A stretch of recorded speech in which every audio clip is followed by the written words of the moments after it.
Hello students, this is Rohtas Kumar Banjara और आज हम बात करेंगे अपने टॉपिक वैल्यूएशन ऑफ गुडविल कि गुडविल की वैल्यू को कैसे कैलकुलेट किया जाता है, इसमें कितने मेथड्स हम यूज करते हैं, उनके क्या क्या फॉर्मूलेज हैं। सो आइए स्टार्ट करते हैं valuation of methods for valuation of goodwill. हमारे पास फर्स्ट मेथड है average profit method, second is the super profit method, third is the capitalisation method, fourth is the purchase consideration method and fifth is the annuity method। Total 5 methods हैं। इसमें भी हमारे पास कुछ अलग methods use हो जाते हैं like that average profit methods में हम 2 मेथड्स को यूज करते हैं। One is the actual average profit method and one is the weighted average profit method.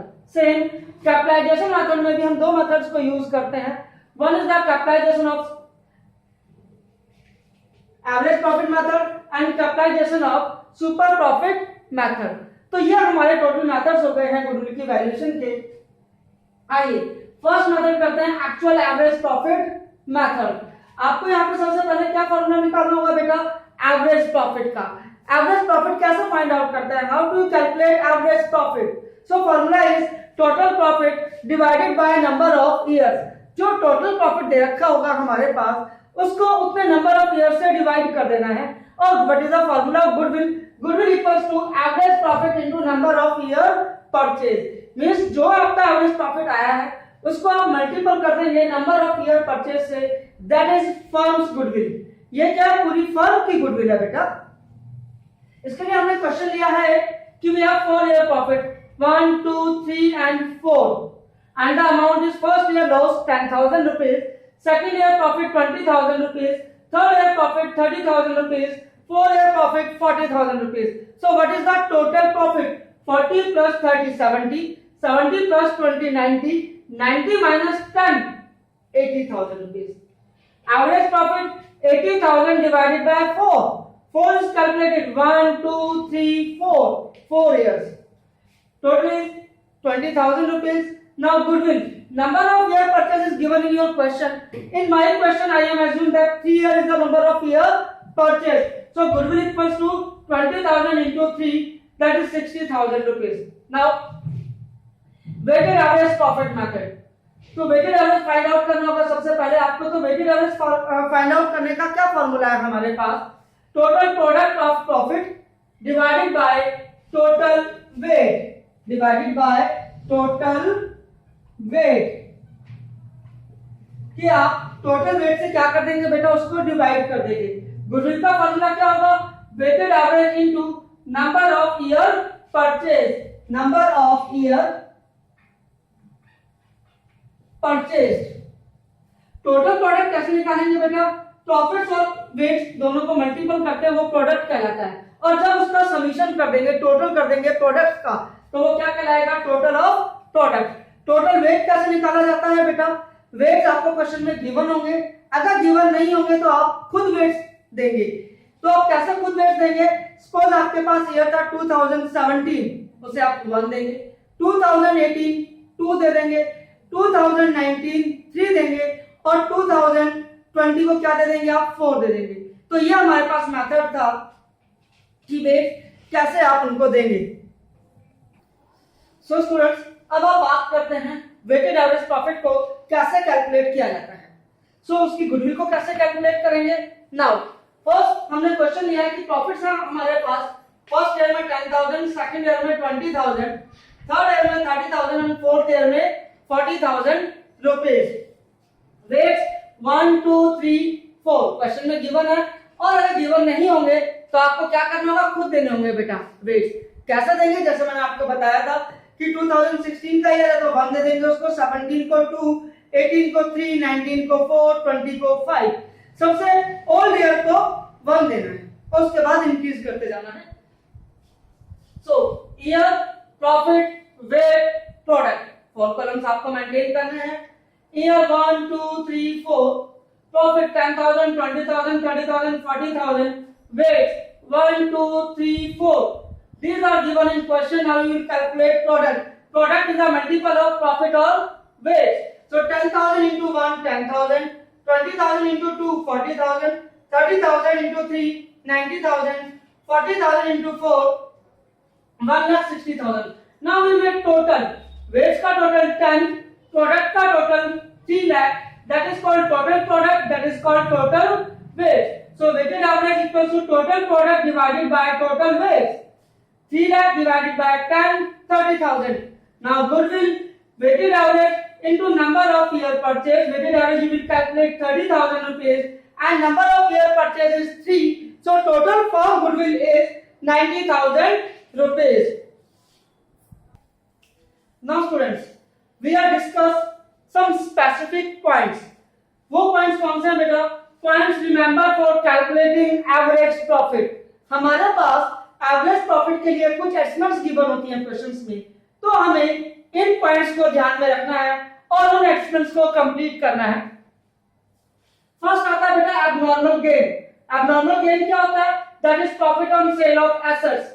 तो ये वाला प्रॉफिट कहां इंक्लूड है? आपके प्रॉफिट में इंक्लूड है, तो आपको क्या करना है बेटा? आपको माइनस करना है, minus from related year profit. क्यों? बिकॉज गुडविल के वैल्यूएशन में हमें बिजनेस के नॉर्मल प्रॉफिट चाहिए होते हैं। Next abnormal loss. Abnormal loss क्या है बेटा? Loss by fire, loss by theft, these are your abnormal loss. इनके कारण आपका प्रॉफिट क्या हो जाएगा? रिड्यूस हो गया होगा, तो आपको इनको क्या करना है? एक्चुअल नॉर्मल प्रॉफिट बनाने के लिए इनको ऐड करना होगा। तो add in related year profit. यहाँ रिलेटेड ईयर प्रॉफिट का मीनिंग क्या है बेटा? सपोज कि आपके पास लॉस बाय फायर था 2017 के प्रॉफिट में, तो आपको क्या करना होगा? 2017 के प्रॉफिट में ही उसको ऐड करना होगा। Next income from investment.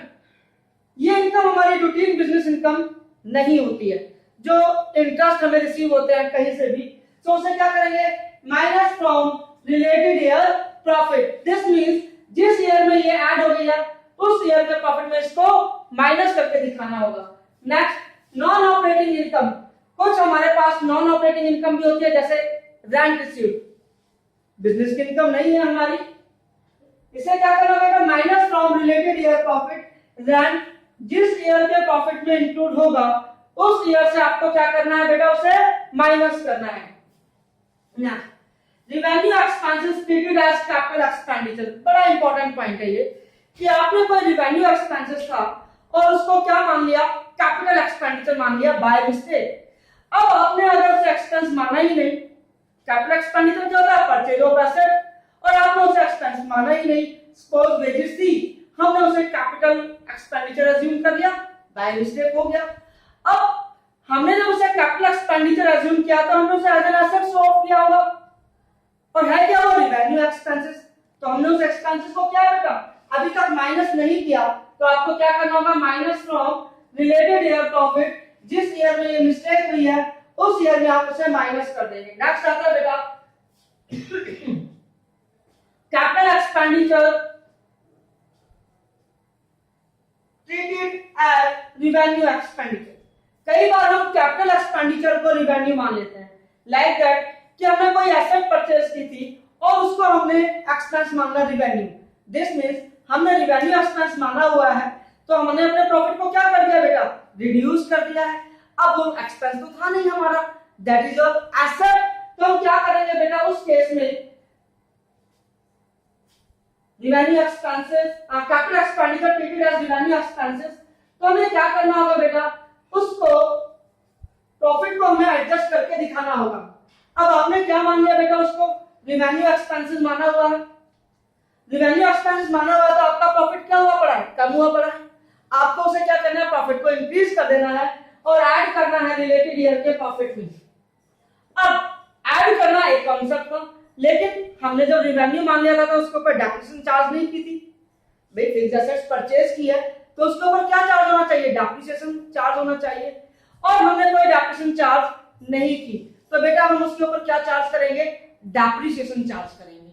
और उस पीरियड से लेके कंटिन्यूअस आगे तक, सपोज हम जो प्रॉफिट ले रहे हैं उसमें 2017 में ये मिस्टेक हुई और प्रॉफिट हमारे पास 2018 का भी है, 19 का भी है, for the purpose of valuation of goodwill. तो सबसे पहले तो 2017 में हम अपनी डेप्रिसिएशन चार्ज करेंगे, फिर 18 में मिस्टेक थी तो वहां पर भी मींस जहां पर ये मिस्टेक होगी वहां पर उसको सही करना होगा, और डेप्रिसिएशन उस ईयर में क्या करना होगा बेटा? माइनस करना होगा। Next operating expenses expected to be incurred in future। कुछ ऐसे एक्सपेंसेस होते हैं बेटा जो फ्यूचर में इंकर हो जाएंगे। सपोज हमने इंश्योरेंस प्रीमियम कराना था, नहीं करा रहे, अब हमें कराना पड़ेगा, तो वो फ्यूचर में होगा सबका, तो उसको क्या करना होगा, माइनस फ्रॉम एवरेज प्रॉफिट। आपको उसे किसमें से माइनस करना होगा बेटा, एवरेज प्रॉफिट में से माइनस करना होगा, रूटीन प्रॉफिट में से नहीं। लेकिन जब हम वेटेड एवरेज प्रॉफिट निकालते हैं तो आपको वहां पे कैसे करना होगा, तो वहां अगर कोई एवरेज प्रॉफिट में से माइनस होता है तो उसे हर ईयर के प्रॉफिट में से माइनस करके दिखाना होगा। क्यों? क्योंकि वहां पर वेस्ट का इंपैक्ट मिलेगा, इसलिए। नेक्स्ट आता है बेटा इनकम एक्सपेक्टेड इन फ्यूचर। हमें लगता है कि कुछ रिवेन्यू इनकम्स होगी जो फ्यूचर में होगी, तो हम उसमें क्या करेंगे, ऐड इन एवरेज प्रॉफिट, उसे एवरेज प्रॉफिट में ऐड कर देंगे। नेक्स्ट और last, stoppage of future earning. आपको ऐसा लगता है कि कोई फ्यूचर में अर्निंग नहीं मिलेगी, वो स्टॉप हो जाएगी, तो अब नहीं मिल रही है तो हम क्या करेंगे बेटा, उसको माइनस फ्रॉम एवरेज प्रॉफिट। तो हमने ये देखा कि कुछ चीजें प्रॉफिट में से माइनस हो रही है बेटा, कुछ एवरेज प्रॉफिट में से माइनस हो रही है। आपको इन सबको क्या करना होगा बेटा, बहुत अच्छे से रीड आउट करना होगा, लर्न करना होगा, बिकॉज क्वेश्चन में एक भी पॉइंट आने पर आप कंफ्यूज हो सकते हैं। So I hope you will clear about all the items. So see अब आपको क्या करना होगा बेटा, इनको लर्न करना होगा अच्छे से, क्वेश्चंस करने होंगे एवरेज प्रॉफिट और सुपर प्रॉफिट मेथड से। एवरेज प्रॉफिट मेथड से सुपर प्रॉफिट मेथड हम अपनी नेक्स्ट क्लास में आपको समझाएंगे। So please like, subscribe and share my channel. Thank you so much.